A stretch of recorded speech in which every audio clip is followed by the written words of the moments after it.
Hey everybody, it's Umber Rays here today, making a video because delivery schedules have forced my hand. Yes, that's right. This is not a Switch 2 video, this is an MTG video about my top 10 cards, plus some honorable mentions of which Final Fantasy cards I want to pull the most from my booster box sets. And the reason I'm making this video is because my first box is coming today. It's supposed to be delivered. I am eagerly keeping an eye on my tracker, which is not moving. By the way, if you want to, just a life pro tip, if you want to go insane and you got a delivery coming, just keep refreshing that delivery tracker, especially if it's not moving. It'll just drive you nuts. But anyway, I've been playing MTG Arena. I've been getting help by a lot of wonderful people lately about trying to learn how to play this game. And I couldn't be more excited, just E3 time, Switch 2 is out, and this FF set is looking to be a ton of fun and a great way to get into the game. So I guess I want to do, a separate MTG video, but let's talk about my top 10 cards in a second. I'm going to do some honorable mentions first. There are spoilers here, but whatever. There's hundreds of cards in the set, so this isn't a terribly big spoiler. But I will try and keep some of the maybe not mentioned cards in here as much as I possibly can, just to be on the nice side. And actually, really quickly, I just realized for the sake of this video, even though I started recording it, I do want one specific thing for visual, so bear with me. And only go as fast as my internet will provide. Also, I think the MTG site is just kind of slow right now, so let me just type it in to make sure I have it. The problem is that my number one has a little bit of a contextual thing where I can't actually show it through this way. So let's get started. We're ready. So starting off, I wanted to do some honorable mentions of some great cards. First off, this one, Resentful Revelation. Just from the Final Fantasy VII game. To me, this is such an iconic moment in all of Final Fantasy history, where Sephiroth finds out about his own creation, about the horrible experiments, and he goes insane. To me, this is one of the top cards that I want. It's not it's a common card. This list is not about the most powerful cards. This is about some of the most important moments in Final Fantasy history to me, and this is definitely one out there. It's a sorcery card, so it's a spell. As far as I know, not an expert. But I love the artwork in this, the library. Enough said, moving on. Next up, my next honorable mention is this one. A lot of cards that I was looking at in the spoiler, there is a Fang character card, which has some very lovely artwork on it. But I have to say that I was way more interested in this one, just because the art has such a flair to it. It's a spell, it looks really cool. Again, another common card, so very good chance that we get this card. But hey, that's awesome. Next up, Torgal, a Fine Hound. I actually think that this card will be pretty good. If you look at it, it goes in green decks. Whenever you cast your first human creature spell each turn, that creature enters with an additional +1/+1 counter on it for each dog and or wolf you control. So if you're doing like a wolf dog kind of deck, I don't know, maybe it's fire, maybe it's like red-green. I think that this would be a really fun little deck, and maybe it is going to have some actual, excuse the pun, teeth to it. But yeah, the Torgal artwork, I love the full artwork on this one. It's an uncommon, it looks really great, and I hope to add it to my collection very soon. Next up, Vincent's Limit Breaks.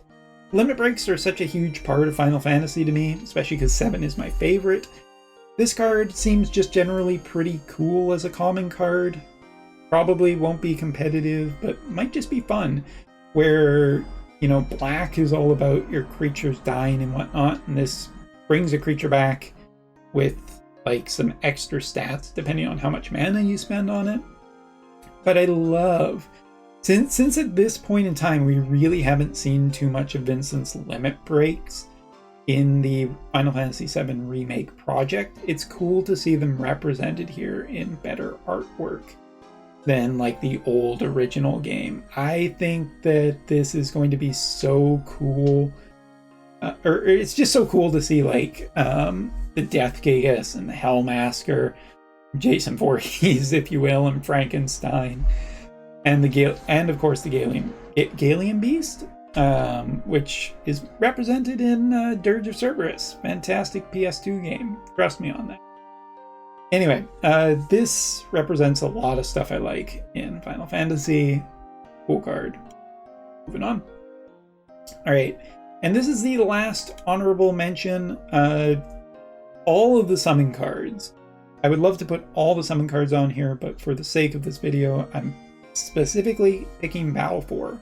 Because Balfour is a dragon. It's Yuna's Esper. Like, there are so many summons where it's like Ifrit or Bahamut or Odin that I think are just shared across so many Final Fantasies, but this is such a distinct 10 Final Fantasy summon, which was one of the first games I ever played on a PlayStation 2 without a memory card. So I had to leave the damn game on forever. And then, if I remember correctly, I finally got a PS2 memory card, and I found out that just inserting it, there was some problem and it didn't save everything. I had to restart 10 from the beginning again. But 10's a great game. Balfour is such an original creature. Such a cool creature, and I just think about Yuna and this summon and love it. Alright, so those are the honorable mentions. That's all done and out of the way. Now let's get into the actual top 10. So yeah, only 7 minutes into this video. Doing pretty good. Alright, number 10. Lieutenant Pandora from Final Fantasy VIII. A legendary artifact, but a common card. Yeah, this is one of the coolest locations in all of Final Fantasy history. Don't at me. The fact that it summons monsters down from the moon is such a weird and interesting and memorable part of Final Fantasy VIII. This giant floating crystal statue is so cool, and the artwork here is absolutely beautiful of it being illuminated, which is like a very key moment in Final Fantasy VIII.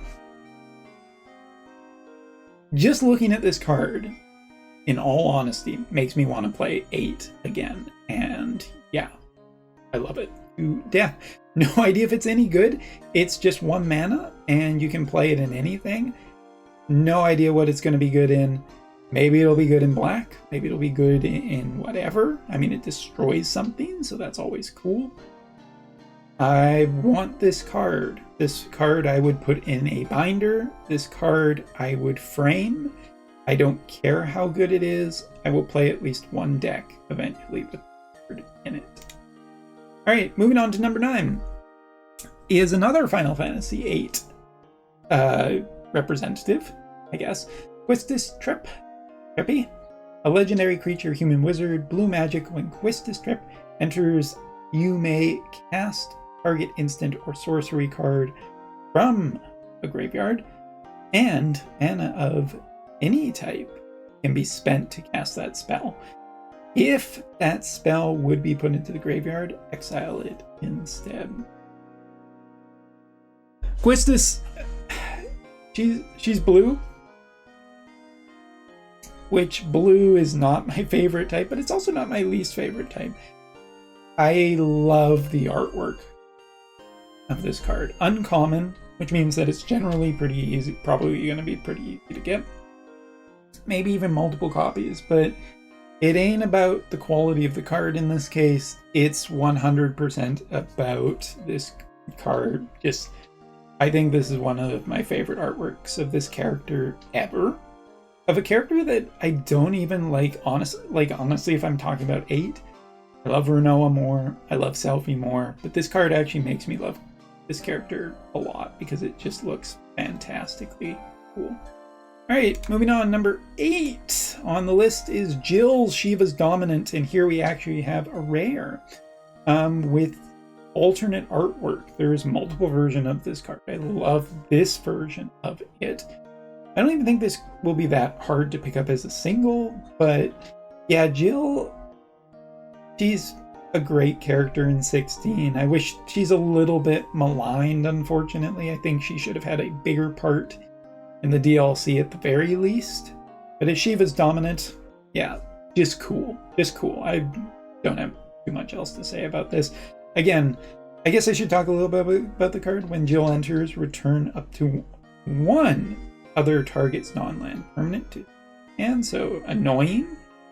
Exile Jill then returns it to the battlefield, transformed under its owner's control. Activate only as a sorcery. Weird. It's only a 2/2, but kind of a neat effect. An annoying effect for your opponent to deal with. Cool card. Alright, what are we at? I'm gonna lose count on this video. Okay, little review just quick. So, number 10, number 9, number 8, and now number 7 is Vincent Valentine in an element that I'm absolutely probably the most excited to play. Black, for 4 mana. It's a 2/2 assassin. He's a rare type card. Legendary creature. When a creature an opponent controls dies, put a 1/1 counter, or put a number of 1/1 counters on Vincent Valentine equal to that creature's power. Whenever Vincent Valentine attacks, you may transform it. This card just seems super cool. It is a flip over card. I don't have the actual artwork on it. We'll keep it as a secret if I pull this card. But Vincent Valentine is from Dirge of Cerberus, which is not a good game, but I absolutely love it. It's one of my favorite games to play again and again and again. Not because it's good, but because it's janky as hell. It's the dumbest third-person shooter, and I will forever love that game for all that it is. Vincent, not to mention that this artwork is just so cool with the vampire, fang kind of thing going on. Super. I love it. Moving on. Next up, I think we're at number 6, is Renoa Hartley, who, you know what? She appeared in Dissidia NT, the game that nobody played, that was actually kind of fun to play. I got to play in arcades over here in Japan.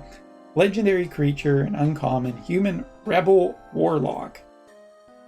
Renoa and Squall's relationship is one of the best romances, if not the best romance in Final Fantasy history.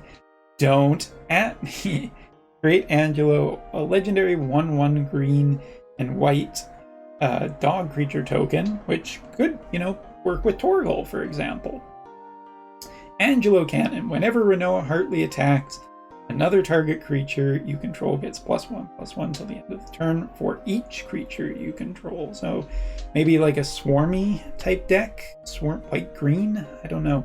Well, I mean, it has to be white-green given the mana, but Angelo Cannon also represents one of the weirdest things in Final Fantasy history, where Renoa shoots her dog at an opponent. Don't worry, the pupper's okay.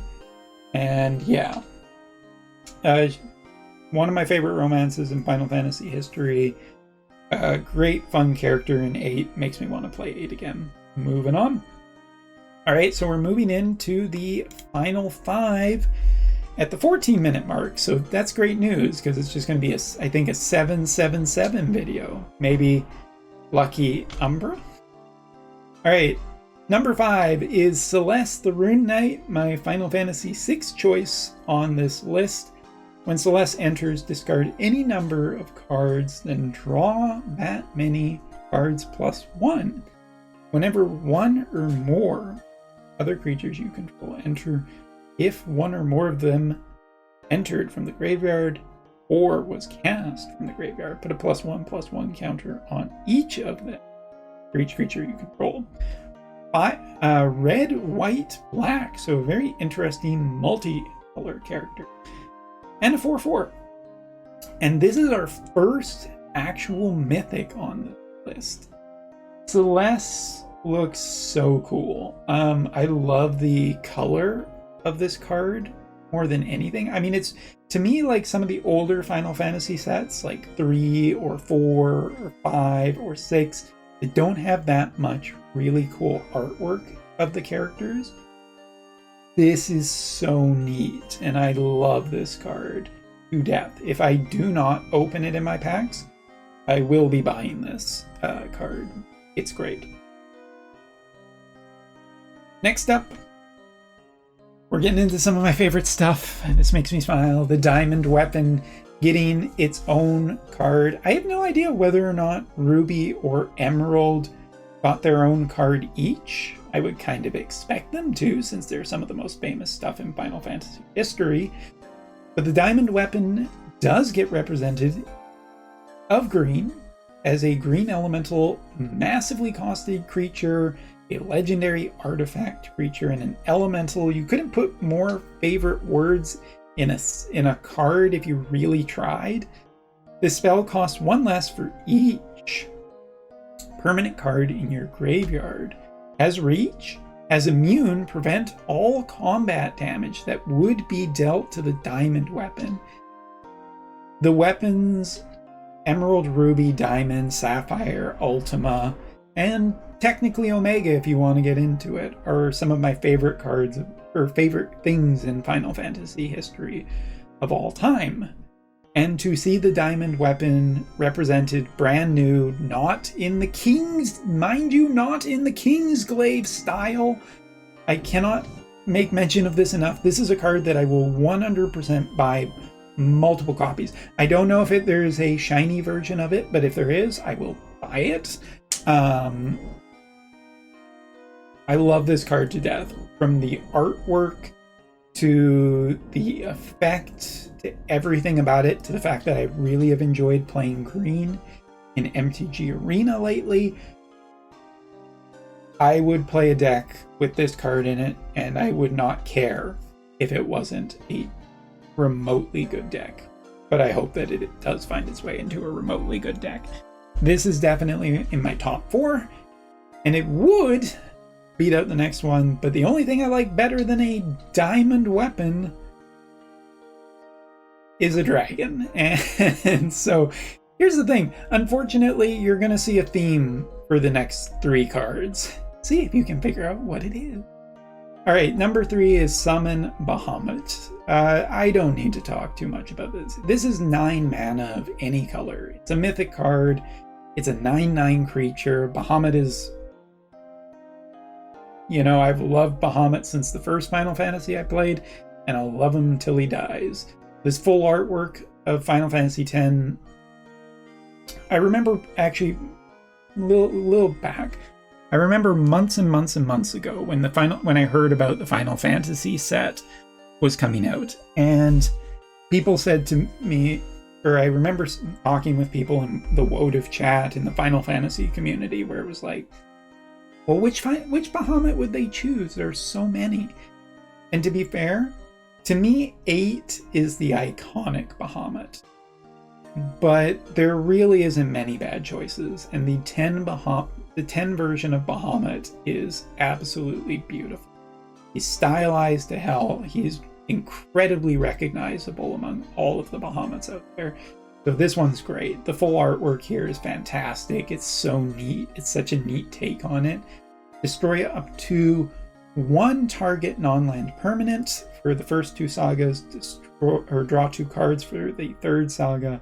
And Mega Flare, this creature deals damage equal to its total mana value of other permanents you control to each opponent. Is so cool. It may be the timmiest card of all, but yeah, this is one of my favorites. No hatred at all on the artwork that was chosen for this card. And I want this. I want this so bad. Please If someone gifted it to me, I might marry you, but probably not because I'm already married, and that's a conflict of interest. So anyway, boy, do I hope I open this from one of my packs. You will hear me squeal if that happens. Moving on. The number 2, what could beat a Bahamut but another Bahamut? So Bahamut, Warden of Light, a legendary enchantment creature and a saga dragon.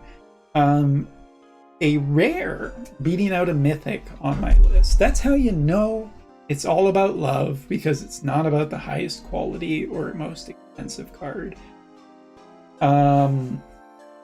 Wings of Light, put a 1/1 counter on each other creature you control. Those creatures gain flying until the end of the turn. That's a cool effect, to be honest. Like, it's really cool. This is also just a flying 5/5, so it could really lead a nasty charge against your opponent. And then Giga Flare, once it hits 3, destroy target permanent, exile Bahamut, then return it to the field. That's right, this bugger goes away, and then it comes right back. So the big question is, why did I choose this Bahamut over the other Bahamut? They're both powerful. I think they are both really interesting and enable some absolute bullshit. But to be completely honest, the artwork on this and the other version of this card is so good that I had to choose this one. 16 has some wicked ass artwork, and 16 has some incredible peak moments in like a Final Fantasy game. But you know what, to be fair, the only reason, let me level with you, the only reason that this is here and the other one's there, originally I was going to put these as a tie on this list, but chat said that these two were different enough, so Bahamut takes up 2 spots. So there we go. Now, before we get to number 1, I think just a little bit of a review. Also, I'm just marking down time codes for myself. Let's hit the recap really, really quickly. Number 10, number 9, number 8, number 7, number 6, number 5, number 4, number 3, and number 2. So it brings me to my, and well, of course, the honorable mentions, which we covered enough earlier in the video. The number 1 card, which is the card that I chose the most. This was not a choice about the most powerful card in the set. Pretty much everyone agrees that VB is going to be absolutely bonkers insane. I think he's one of the most expensive cards that you could get from the set. Blah, whatever, don't care. This card represents one of, if not, actually, you know what, I'm just going to say it, my favorite moment in all of Final Fantasy games, in every Final Fantasy game that I have played to this point in history. Out of all the Final Fantasy games that I have played, the number 1 favorite moment that I have does not come from Final Fantasy VII, which is my actual favorite game. Because 7 has a lot of great moments in it. 8 has a lot of great moments. 10, 12, 14, 16, 15, they all have their great moments, including 6 and all the other Final Fantasy, just in case somebody gets, why didn't you mention it? My number one card that I want to pull the most is this. Crystal Fragments. Crystal Fragments is an uncommon card. It is a very low-costed mana card, from what I understand, at least at the beginning. The equipped creature gets a +1/+1. That's not really that impressive at all. The equipped creature gets a... You spend a ton of other mana, exile this equipment, and then return it to the battlefield transformed under its owner's control, and activate only as a sorcery. This equip card, first off, is absolutely gorgeous artwork. of Garnet and Aiko in one of the best cutscenes in all of Final Fantasy history. It's so gorgeous the way that they've captured this, the magic of the moment where the crystals are kind of floating around and coming together as one so that they can summon the best version of Alexander that has ever existed. So now this is where I'm going to bring up my web capture to show this off.